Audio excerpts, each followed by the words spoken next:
Assalamualaikum warahmatullahi wabarakatuh. Salam sejahtera untuk kita semuanya.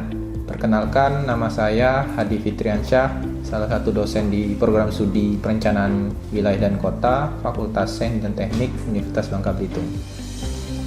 Perkenankan saya akan menjelaskan mata kuliah yang saya ampu dan saya ajar, yaitu pengantar perencanaan wilayah dan kota dengan metode deliver, interaction, dan assessment.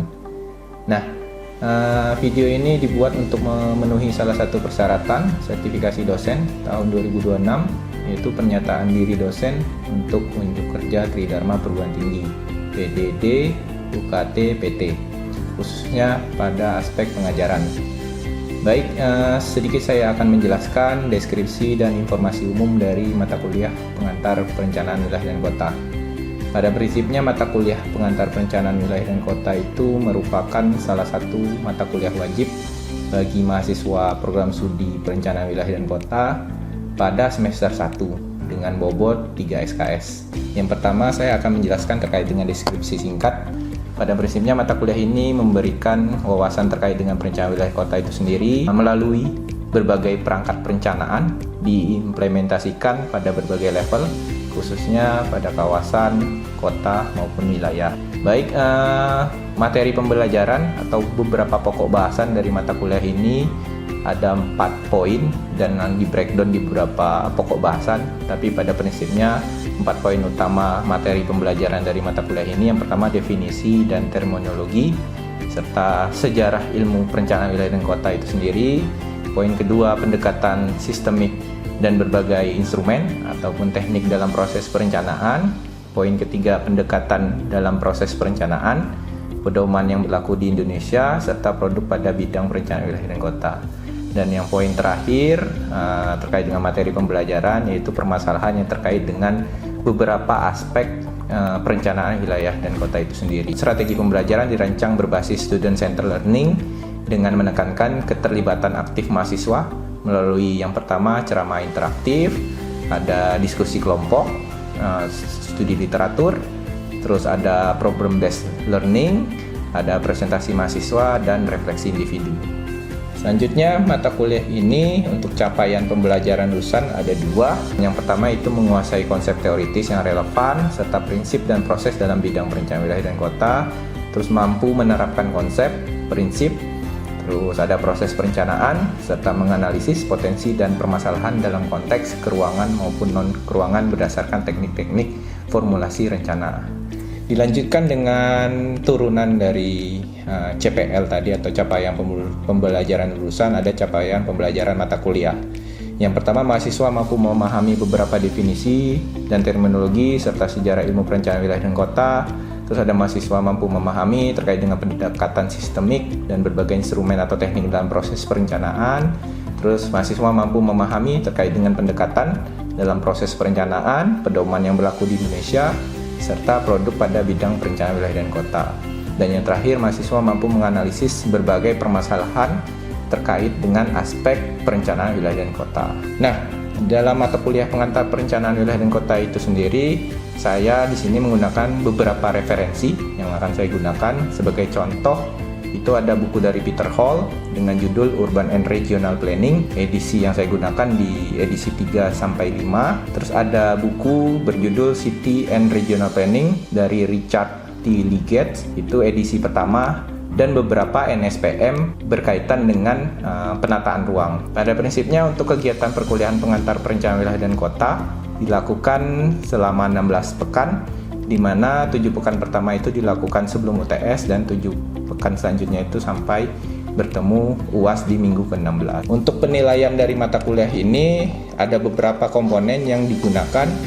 Yang pertama ada team based project, di dalamnya ada laporan kajian pada lingkup PWK, ada presentasi itu sebesar 50%, terus ada aktivitas partisipatif, ada tugas individu itu masing-masing 10%, dan yang terakhir UTS dan UAS itu masing-masing 15%. Jadi total bobot secara keseluruhan unsur penilaian itu ada 100%. Saya rasa berikut video saya dalam pengajaran mata kuliah pengantar perencanaan wilayah dan kota di kelas. Baik, saya akhiri untuk video hari ini. Wassalamualaikum warahmatullahi wabarakatuh. Oke, baik. Assalamualaikum warahmatullahi wabarakatuh. Selamat pagi menjelang siang teman-teman semuanya. Hari ini kita akan belajar pada mata kuliah pengantar perencanaan wilayah dan kota. Khususnya pokok bahasan kita hari ini kita akan membahas terkait dengan terminologi perencanaan, rencana, dan perencana itu sendiri. Nah, kenapa kira-kira kita pokok bahasan untuk materi minggu pertama di mata kuliah pengantar perencanaan wilayah dan kota? Hari ini kita pertama harus membahas terkait dengan terminologi perencanaan, rencana dan perencana itu sendiri. Karena pada prinsipnya nanti karena teman-teman sebagai mahasiswa semester pertama, teman-teman nanti akan membahas terkait beberapa produk-produk pada bidang perencanaan wilayah dan kota. Sebagai contohnya saya sampaikan kayak rencana tata ruang ataupun di rencana pembangunan. Nah, teman-teman semuanya, sebelum kita akan mengulik satu persatu, kira-kira ada yang mau berpendapat atau pemahaman, pengetahuan awal teman-teman terkait dengan apa itu perencana, apa itu rencana, dan planner itu sendiri atau perencana itu sendiri? Abang Yusuf atau Abang Izam atau yang lain, kira-kira ada yang mau memberikan argumentasi apa itu perencanaan? Ya, silakan Abang Yusuf. Baiklah, menurut saya ketika hal ini merupakan aspek yang saling melengkapi. Perencanaan itu sendiri merupakan proses, sedangkan rencana adalah objek atau hasil dari proses, sedangkan planner sendiri itu adalah subjek yang menghasilkan objek tersebut. Oke, baik, terima kasih. Dari narasi atau argumentasi Abang Yusuf tadi kan dia difokuskan yang pertama itu perencanaan itu sebagai proses. Kalau rencana itu sebagai produknya atau luaran atau hasil tadi, dan perencana itu sendiri tadi Abang Yusuf menyampaikan definisinya atau istilahnya itu dia sebagai subjek pelaku dari pembuatan perencanaan itu sendiri atau hingga menghasilkan plan itu sendiri atau rencana. Baik, nah teman-teman semuanya, kita lanjut ke pembangunan argumentasi selanjutnya. Kira-kira ada yang mau mendefinisikan nggak? Kira-kira gambar ini seperti apa? Kayak misalnya kita definisikan atau deskripsikan gambar nomor 2. Kira-kira ada yang mau memberikan argumentasi? Kira-kira gambar nomor 2 itu seperti apa? Ya, Abang Izam, silakan memberikan argumentasi untuk gambar nomor 2. Kira-kira seperti apa? Izin Bapak Adi menyampaikan argumen. Jadi kalau kita lihat secara kasat mata pada gambar nomor 2 itu ada rumah yang berada pada area bantaran sungai. Bisa diartikan atau kita lihat bahwa rumah tersebut tergolong sebagai adalah rumah tidak layak huni atau rumah umum. Oke, terima kasih. Nah, kalau kita kaitkan konteksnya sama perencanaan ataupun plan yang akan dihasilkan atau rencana yang akan dihasilkan, kira-kira bagaimana teman-teman bisa mereduksi atau setidaknya memperbaikilah livelihood dari tadi yang kata Abang Izam tadi, karena permukimannya atau perumahannya itu di bantaran sungai. Nanti teman-teman kedepannya akan membahas atau belajar terkait dengan aturan-aturan main dalam penggunaan pola ruang itu sendiri nantinya. Nah, kira-kira coba kaitkan gimana prosesnya? Baik, izin Bapak Adi sekali lagi. Jadi kalau kita lihat pada nomor 2 terkait rumah tidak layak huni terutama di bantaran sungai, ada 2 poin yang mungkin bisa dijelaskan terlebih dahulu. Yang pertama terkait peraturan tentang bantaran sungai bagaimana standarnya. Poin kedua adalah apakah masyarakat tersebut yang berada di area rumah tidak layak, di area bantaran sungai atau terdampak rumah tidak layak huni akan direlokasi atau justru diberikan pendampingan untuk perbaikan rumah dengan ketentuan-ketentuan khusus di area bantaran sungai. Oke, baik. Terima kasih Abang Izam atas argumentasinya. Fungsinya itu ya membangun argumentasi teman-teman sebagai nanti planner itu sendiri. Bagaimana teman-teman merespon permasalahan ataupun potensi yang teman-teman hadapi. Itu kurang lebih gambarannya. Oke, kita lanjut teman-teman semuanya. Nah, ini ada beberapa definisi terkait dengan perencanaan itu sendiri. Sudah saya kasih kata kunci. Yang pertama itu menurut Friedman itu bahwa memang perencanaan itu sendiri teman-teman dia orientasinya itu masa yang akan datang atau masa depan. Jadi kita melakukan proses perencanaan tadi, kalau kata Abang Yusuf tadi itu proses perencanaan. Nah itu dia orientasinya untuk masa yang akan datang. Tapi di proses perencanaan atau di perencanaan itu sendiri dia tindakannya itu dilakukan secara urut. Dia tidak bisa berdasarkan definisi, identifikasi masalah sudah dilakukan, terus langsung ke menghasilkan sebuah alternatif ataupun solusi. Gitu. Jadi yang pertama itu menurut Friedman itu orientasinya masa depan, dan yang kedua itu dia tatanannya itu atau tindakannya itu secara urut. Dan selanjutnya perencanaan itu dia sistematis, jadi nggak berlompat, harapannya nggak berlompat, terus kreatif, hingga merespon tadi permasalahan ataupun potensi yang teman-teman identifikasi itu untuk mempengaruhi masa depan yang bagaimana diarahkan suatu kota ataupun wilayah itu sendiri. Nah, kita lanjut teman-teman semuanya.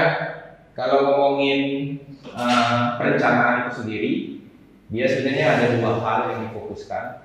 Apakah itu perencanaan itu sebagai proses atau perencanaan itu sebagai produk.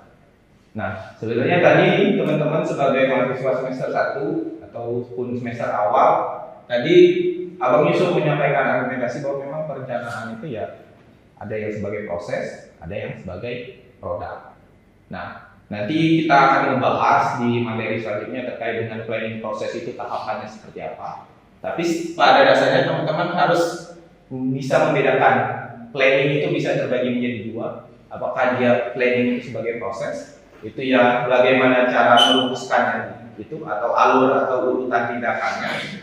Terus dalam penyusunan ataupun melakukan proses perencanaan itu teman-teman harus melibatkan berbagai stakeholder. Dan yang ketiga itu fokus dari planning proses itu ya pengembangan pemikiran ataupun pengujian tadi. Misalnya Abang Nizam tadi, apakah semua permasalahan tadi harus digusur, harus dipindahkan semua karena sudah puluhan tahun. Tapi misal secara aturan memang itu harus digusur atau dipindahkan. Nah itu. Nah kalau planning itu atau perencanaan itu dia sebagai produk, dia itu ya alat untuk menghadapi ketidakpastian. Nanti teman-teman selama sebagai mahasiswa perencanaan wilayah dan kota ya orientasi kita kan untuk masa depan.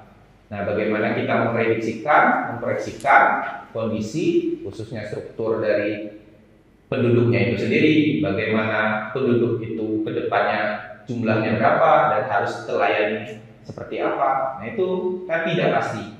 Nah, fungsi dari perencanaan sebagai produk itu dia alat sebagai untuk menghadapi uncertainty tadi atau ketidakpastian. Nah, terus sebagai alat menggambarkan visi atau kondisi masa depan, nanti teman-teman merumuskan kan tadi planning proses atau proses perencanaan itu ke depannya seperti apa. Nah, itu apakah Pangkal Pinang ini fokusnya nanti ke pergantian jasa, pariwisata, industri atau wilayah-wilayah yang memiliki ciri khas. Nah, itu fungsi dari perencanaan itu sebagai produk, teman-teman semuanya. Bagaimana kita mengarahkan kota atau wilayah itu ke arah yang sesuai dengan karakteristik kota atau wilayah tersebut. Dan yang selanjutnya alat pengkoordinasian pelaksanaan kegiatan oleh semua.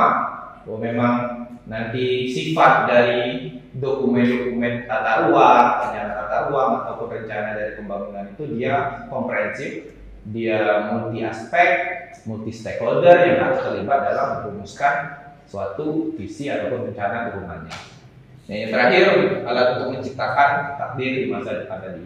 Kayak ilustrasinya tadi misalnya saya sampaikan prinsipnya tadi Pangkal Pinang teman-teman merencanakan nanti sebagai kota perjalanan jasa ataupun fokusnya di pariwisata ataupun industri. Nah, itu salah satu untuk menciptakan takdir di masa depan tadi.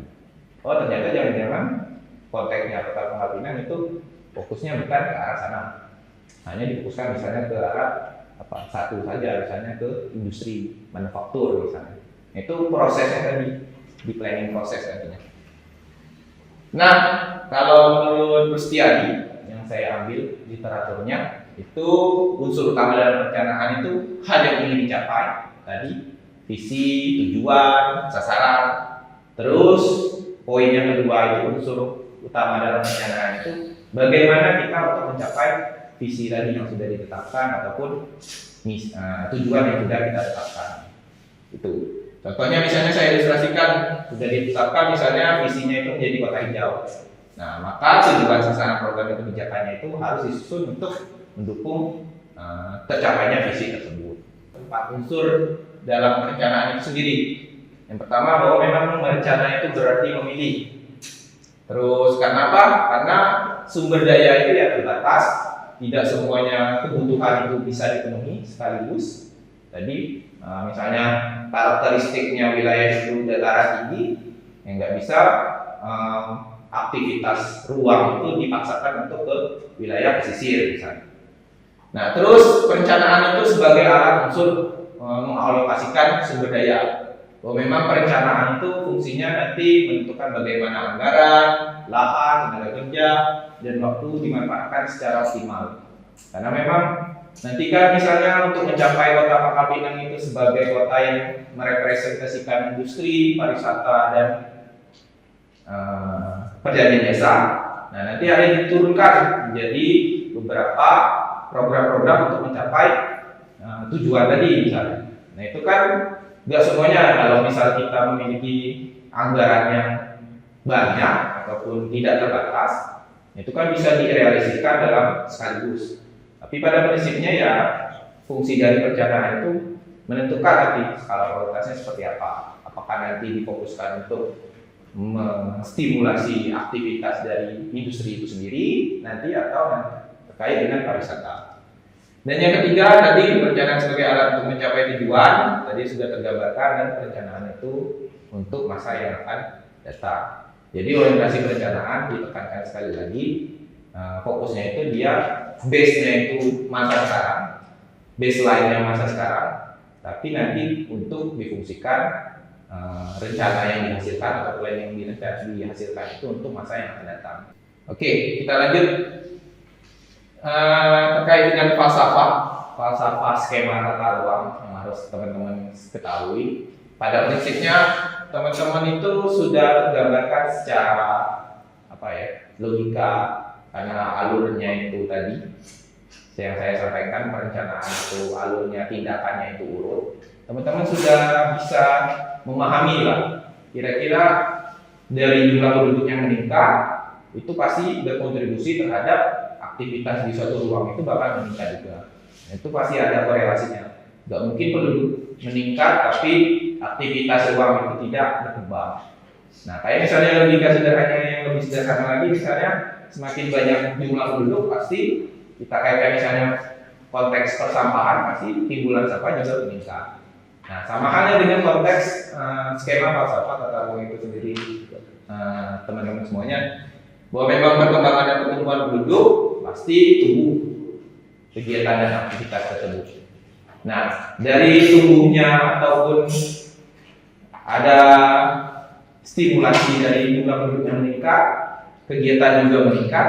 Nah, fungsi dari kebutuhan makan itu pasti juga akan meningkat. Nah, itu misalnya kayak dari sisi wisma itu konteksnya permukiman, teman-teman semuanya. Terus kaya, di mana orang berkegiatan atau menghasilkan sebuah uang atau kayak perkantoran, industri dan seterusnya. Marga itu tadi konektivitas antara aktivitas satu dengan aktivitas lainnya. Terus suka itu ya ruang terbuka publik, penyempurna itu ya untuk fasos dan fasum. Nah, kita sebagai perencanaan dengan tadi alurnya jumlah penduduk meningkat, aktivitas meningkat, kita harus masuk ke bagian dari kebutuhan lahan itu sendiri. Nah, itu nanti akan terinterpretasikan kalau nanti teman-teman menemukan dokumen rencana tata ruang, itu ada yang namanya struktur ruang ataupun pola ruang. Nah, itu harus diakomodir untuk mengakomodir dari jumlah penduduk yang meningkat dan aktivitas yang meningkat tadi, teman-teman. Itu ya. Jadi ya kita sebagai perencanaan itu atau perencana, intinya kita harus mempertimbangkan kebutuhan lahan dari 5 aspek ini. Di mana orang tinggal, di mana orang bekerja, terus konektivitas antar fungsi ruang, terus RTH harus didirikan, dan fase langsung. Nah, kalau dia perkembangannya alami, teman-teman, tidak ada memasukkan atau inputan perencanaan itu sendiri, ya pasti lingkungannya itu tidak teratur. Tadi beberapa contoh deskripsi foto di awal, nah salah satunya itu ya tadi penduduk di Jakarta tadi meningkat, terus Abang bisa menyampaikan orang butuh ruang, khususnya untuk wisma misalnya, karena itu tidak diakomodir, ya makanya muncul bangunan-bangunan liar di sepadan sungai. Nah, jadi perencanaan itu pada prinsipnya saya fokuskan itu tidak hanya meregulasi sebuah ruang itu sendiri, tapi kalau bisa teman-teman mulai dari sekarang memikirkan bahwa harus mengkombinasikan dari mana sosial dimensi atau dimensi sosial tadi, terus ada dimensi ekonomi, terus ada dimensi politik itu sendiri, dan dimensi dari lingkungan itu sendiri. Jadi kita nggak hanya meregulasi sebuah ruang, oh ini industri, oh ini pariwisata dan seterusnya, tapi bagaimana aktivitas itu bisa dikombinasikan ke pembangunan berkelanjutan. Pembangunan berkelanjutan itu kan hanya ada 3, ya. Ada sosial, ekonomi, dan lingkungan. Tapi misalnya dengan tidak ada keberadaan politik itu ya semuanya juga tidak berjalan sebagaimana mestinya. Contoh kasus penentuan lokasi kawasan industri, teman-teman semuanya tidak hanya mempertimbangkan ketersediaan lahan atau teman-teman sudah meregulasi atau menuangkan di pola ruang artinya, tetapi juga dampaknya terhadap masyarakat, ekonomi lokal, terus kebijakan pemerintah, dan kualitas lingkungan itu sendiri. Nah, pentingnya perencanaan itu ya semakin meningkatnya ketika mulai menghadapi beberapa tadi populasi yang meningkat, terus terkait dengan climate change, perubahan iklimnya, terus penurunan dari sumber dayanya, terus yang selanjutnya ada beberapa pembangunan yang tidak mempertimbangkan tadi 3 hal tadi, yang pembangunan berkelanjutan. Hanya ya fokusnya itu ya tidak mempertimbangkan apakah secara sosial itu diterima, apakah secara ekonomi dia tetap tumbuh, atau bahkan secara lingkungan dia tetap asli ataupun kelestarian lingkungan itu sendiri. Beberapa pentingnya perencanaan wilayah dan kota itu sendiri, teman-teman, tadi beberapa hal yang saya sampaikan. Ada poin 1 itu mengurangi masalah pertumbuhan, terus membangun infrastruktur, beberapa hal nanti penyimpanan pertumbuhan ekonomi, dan seterusnya. Tapi pada prinsipnya ya tadi meningkatkan potensi dan kemungkinan di masa yang akan depan itu seperti apa. Nah, jadi planners itu kalau konteksnya ke perencana, dia tidak hanya mengatur tadi land use atau guna lahan, tapi dia mengatasi permasalahan transportasi juga, terus merencanakan pelayanan atau layanan dari sosial pasos-pasum tadi, terus mengelola sumber daya budaya dan warisan, menciptakan kapasitas ekonomi, dan seterusnya. Kita itu poin pertama harus mewakili kepentingan publik, bahwa memang konteksnya keilmuan perencanaan wilayah dan kota itu dia public domain. Kalau menurut Friedman dia kepentingan publik, jadi nggak hanya meregulate, tapi how to meregulasi tadi kita harus mewakili kepentingan publik itu sendiri. Nah, terus mencari peluang yang dapat dicapai suatu kota ataupun kawasan agar berkembang, terus menyeimbangkan kepentingan satu sama lain, dan selanjutnya membangun sistem pembangunan yang berkelanjutan. Nah, saya memberikan studi kasus teman-teman, contohnya beberapa penelitian. Nah, harapannya nanti teman-teman juga bisa membaca beberapa artikel dari dosen-dosen lain. Nah, kita secara ontologis, kita tidak hanya mencari apa yang ada sekarang, tapi dari yang kita temukan itu kita melakukan kombinasi ataupun menghasilkan suatu kebijakan tadi. Contohnya misalnya ini beberapa temuan di penelitian yang saya lakukan bersama teman-teman, misalnya menggunakan beberapa parameter untuk menentukan kerawanan banjir, konteksnya Pangkal Pinang. Nah, ternyata memang kalau konteksnya Pangkal Pinang itu faktor dominan yang mendominasi berkontribusi kerawanan banjir di Kota Pangkal Pinang itu diakibatkan dari 5 parameter ini yang difokuskan hanya dari penggunaan lahan. Itu sangat berkontribusi. Kenapa? Karena perubahan guna lahan itu ternyata berkontribusi banget terhadap terjadinya kerawanan banjir. Itu. Dan temuan selanjutnya bahwa memang kawasan Bukit Intan, Gabek itu merupakan wilayah dengan tingkat kerawanan banjir tertinggi. Nah, secara keilmuan PWK itu nggak hanya berhenti di situ, tapi dari teman-teman yang teman-teman lakukan itu, bagaimana tidak lanjut untuk Kota Pangkal Pinang itu atau konteksnya ruang itu sendiri melakukan perbaikan tadi. Nah, teman-teman semuanya, saya rasa untuk pertemuan kita hari ini itu terkait dengan terminologi perencanaan, rencana dan perencana itu sendiri. Nanti ada tugas yang akan teman-teman lakukan dan kerjakan. Dalam konteksnya itu nanti teman-teman lebih eksplorasi kira-kira permasalahan apa yang ada terjadi di konteksnya ruang itu, apakah di sekitar teman-teman tinggal ataupun konteks yang lebih besar ataupun Kota Pangkal Pinang ataupun wilayah lain nanti. Jadi hasil dari penelitian kemarin itu ya intinya tuh berpengaruh, dan yang utamanya berpengaruh itu ya penggunaan lahan. Dan ya berdasarkan artikel yang saya baca itu ya kenaikan rata-rata suhu itu 0,183 derajat Celcius per tahun.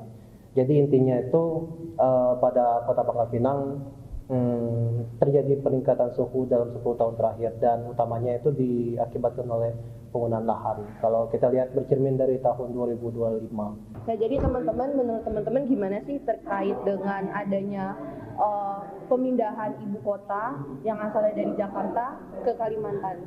Karena yang kita ketahui bahwa sampai saat ini pusat pemerintahan dan juga perputaran ekonomi itu aktifnya masih di DKI Jakarta. Menurut teman-teman gimana? Kalau menurut saya paku ya nanti. Menurut saya aja. Nah, menurut saya itu nanti tuh kalau perpindahan antara ibu kota dari Jakarta ke Kalimantan bisa berpotensi untuk memutar ekonomi baru yang ada di Kalimantan itu sendiri. Itu saja dari saya, teman-teman semuanya. Terima kasih banyak atas waktunya. Saya tutup untuk pertemuan hari ini. Bertemu lagi minggu depan. Kurang lebihnya saya mohon maaf. Saya Iri. Wassalamualaikum warahmatullahi wabarakatuh. Waalaikumsalam warahmatullahi wabarakatuh.